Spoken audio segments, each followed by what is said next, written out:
नमस्कार मुलांनो, आज आपण पाहणार आहोत शाळेतले पहिले पाऊल या पुस्तकातील चित्रवाचन भाग 2। चला तर आजच्या घटकाला आपण सुरुवात करूया।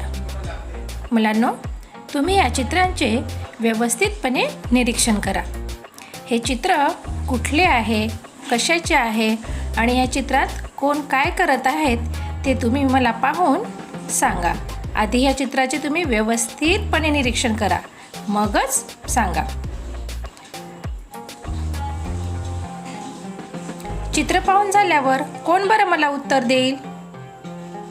कोण सांगणार? अच्छा मोना, सांग बरं। बाई, या चित्रात मला एक बाजारातले चित्र दिसत आहे। या चित्रामध्ये बाजारात अनेक लोक काही ना काही घ्यायला आलेले आहेत। काका, काकू, आजी, आजोबा, छोटी मुलं, मोठे सगळेजण आलेले आहेत। या चित्रामध्ये एक मुलगा, एक मुलगी फुगे घेऊन जात आहेत। एक फुगेवाला दुसऱ्या मुलांना फुगे सुद्धा विकत आहे। एक आजी आणि आजोबा भाजीपाला घेऊन जात आहेत आणि एक समोसेवाले काका एका काकांना समोसे विकत आहेत। समोर थोडे गेल्यावर तिथे दोन काकू छानपैकी हिरव्या रंगाची साडी पाहत आहेत आणि त्यांच्या बाजूलाच आईस्क्रीमवाला आईस्क्रीम सुद्धा विकत आहे आणि एक छोटी मुलगी आईस्क्रीम खात आहे आणि त्यांच्याच बाजूला एक छोटीशी ताई ड्रेस पाहत आहे। आईस्क्रीमवाल्याच्या बाजूच्या चित्रामध्ये एक मुलगी आपल्या आईला खेळणी घेऊन मागत आहे।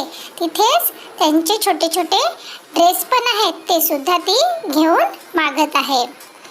थोडेसे बाजूलाच एक काका दुकानाच्या आत जात आहेत आणि शाळेतून आल्यावर एक मुलगा एक मुलगी चित्र पाहत आहेत।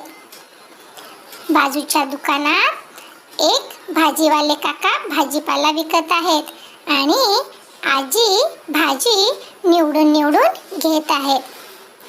थोडे समोर जाताना दोन काका घड्याळीच्या दुकानाजवळ गप्पा गोष्टी करत जात आहेत। तिथेच एक सफाईवाले काका रोडची म्हणजेच रस्त्याची सफाई करत आहेत। इकडे एक ऑटोवाले काका ऑटो चालवत आहेत। बाजूला रस्त्यावरून एक कार पण जात आहे। कारच्या बाजूला एक काकू काही फळे घेऊन बसली आहेत, ते फळे विकत आहेत आणि एका काकाची चप्पल तुटलेली आहे, ते चप्पल शिवून देणाऱ्या काकांना चप्पल शिवून मागत आहेत। एक आजी डोक्यावर काहीतरी सामान घेऊन जात आहे आणि एक दीदी सायकलवरून जात आहे।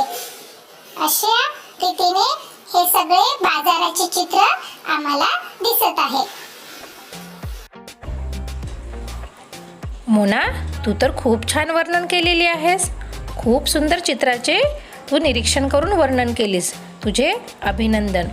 तर मुलांनो, तुम्ही सुद्धा हे चित्र असेच पहा आणि या चित्रात काय काय दिसते त्याचे वर्णन करून आपल्या आईबाबांना, काका काकूंना सांगा। तोपर्यंत आपण भेटूया पुढच्या भागामध्ये। नमस्कार।